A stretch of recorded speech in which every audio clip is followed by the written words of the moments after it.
Assalamualaikum warahmatullahi wabarakatuh. Allahumma sholli ala syadina Muhammad wa ala ali syadina Muhammad amma ba'du.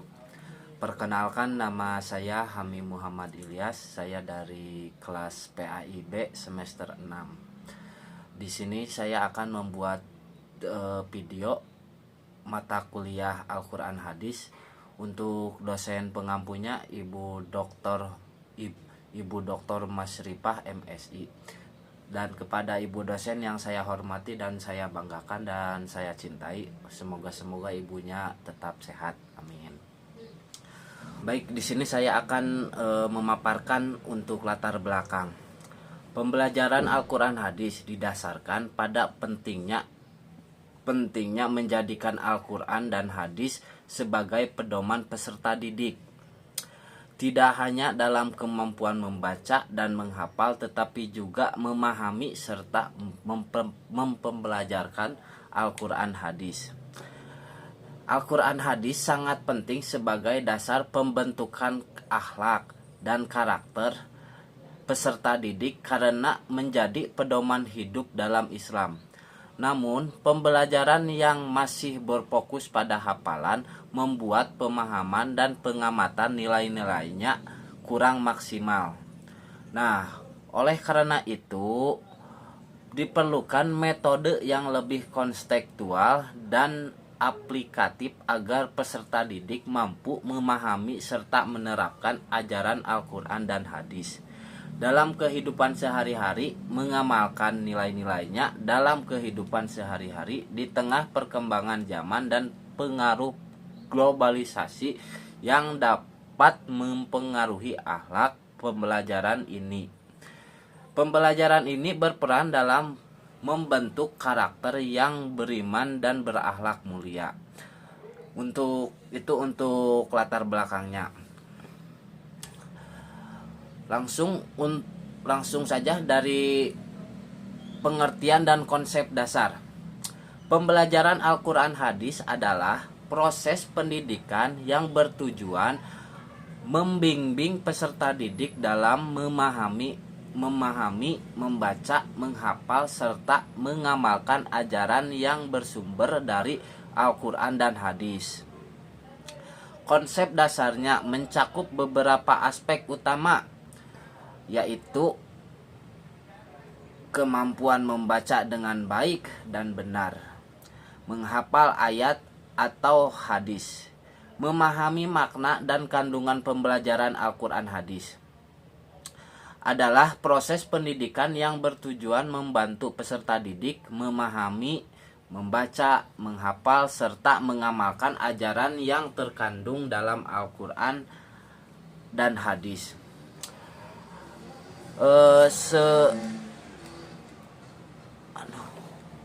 Sebagai pedoman hidup, konsep dasarnya mencakup tiga aspek utama, yaitu yang ke-1 ada kognitif. Dari kognitif yaitu ada pengetahuan dan pemahaman isi. Terus yang kedua ada afektif. Dari afektif ada sikap dan penghayatan nilai. Serta yang terakhir ada psikomotorik. Dari psikomotorik yaitu keterampilan membaca dan praktik dalam kehidupan.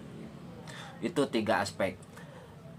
Terus sehingga pembelajaran tidak hanya berorientasi pada hafalan, tetapi juga pada pembentukan akhlak dan perilaku yang sesuai dengan ajaran Islam, serta mengimplementasikan nilai-nilai tersebut dalam kehidupan sehari-hari. Nah, tadi sudah ada pengertian dan konsep. Kita lanjut, ada dalil Al-Qur'an. Dari dalil Al-Qur'an kita membawa Quran surat Az-Zumar ayat 8 yang berbunyi, A'udzubillahi minasyaitonirrajim. Bismillahirrahmanirrahim. Aman huwa qanitun ana al-laili sajidaw wa qa'iman yahdarul akhirata wa yarju rahmata rabbih. qul hal yastawil ladina ya'lamuna wal ladina la ya'lamun innama yatadakkaru ulul albab. Untuk artinya dari Quran surat Az-Zumar ayat 9 menegaskan pentingnya membaca dan belajar sebagai dasar utama dalam memahami Al-Quran. Selain itu terdapat hadis Nabi Muhammad SAW. Jadi artinya dari Quran surat Az-Zumar yang ayat 9 ini artinya, sebaik-baiknya kalian adalah yang belajar Al-Quran dan mengajarnya, yang menunjukkan keutamaan mempelajari dan mengajarkan Al-Quran kepada orang lain. Keterkaitan dengan pembelajaran Al-Quran hadis adalah bahwa salah satu dalil Al-Quran yang menunjukkan pentingnya mempelajari dan mengamalkan Al-Quran. Quran surat Az-Zumar ayat 9. Terus ayat ini menegaskan keutamaan orang yang berilmu termasuk dalam memahami Al-Quran, karena dengan ilmu seseorang dapat membedakan kebenaran dan kesesatan serta mengamalkan ajaran dengan baik. Sehingga pembelajaran Al-Quran hadis menjadi sangat penting dalam membentuk pribadi yang beriman dan berakhlak mulia, dan membentuk pribadi yang berilmu, beriman, dan berakhlak mulia, sehingga peserta didik terdorong untuk terus belajar, memahami, dan mengamalkan ajaran Islam dalam kehidupan sehari-hari.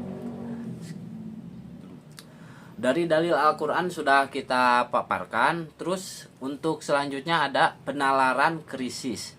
Pembelajaran Al-Quran hadis masih sering berfokus pada hafalan dan pengetahuan saja, sehingga pemahaman dan penerapannya dalam kehidupan sehari-hari kurang maksimal. Padahal tujuan utamanya adalah membentuk akhlak dan karakter. Oleh karena itu, diperlukan pendekatan pembelajaran Al-Quran hadis perlu dikritis, karena dalam praktiknya masih sering menekankan hafalan tanpa diimbangi pemahaman dan penerapan nilai-nilai dalam kehidupan sehari-hari. Hal ini menyebabkan tujuan utama pembelajaran yaitu pembentukan akhlak belum tercapai secara optimal.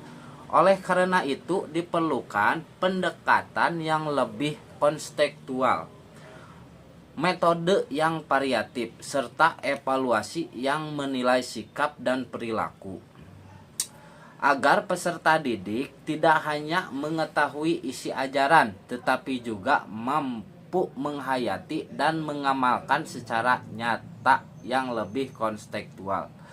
Metode yang variatif serta evaluasi yang tidak hanya menilai hafalan, tetapi juga sikap dan perilaku, agar pembelajaran menjadi lebih bermakna.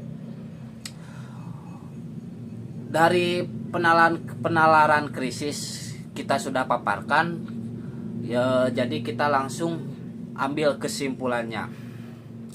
Dari kesimpulannya, pembelajaran Al-Quran hadis memiliki peran penting dalam membentuk peserta didik yang tidak hanya mampu membaca dan memahami, tetapi juga mengamalkan ajaran Islam dalam kehidupan sehari-hari. Oleh karena itu, pembelajaran ini diperlukan secara menyeluruh dengan pendekatan yang tidak hanya berfokus pada hafalan, tetapi juga pembelajaran Al-Quran hadis memiliki peran penting dalam membentuk pengetahuan, sikap, dan perilaku peserta didik sesuai ajaran Islam. Sehingga tujuan membentuk generasi yang beriman dan berakhlak mulia dapat tercapai secara optimal. pemahaman, penghayatan, dan penerapan nilai-nilai agar mampu membentuk karakter yang beriman, bertakwa, dan berakhlak mulia. Mungkin sekian yang saya bisa paparkan dari pembelajaran Al-Quran hadis. Mohon maaf bila banyak kesalahan karena saya masih tahap pembelajaran. Mungkin ditutup saja dari saya. Kalamullah walhamdulillahirabbil alamin. Assalamualaikum warahmatullahi wabarakatuh.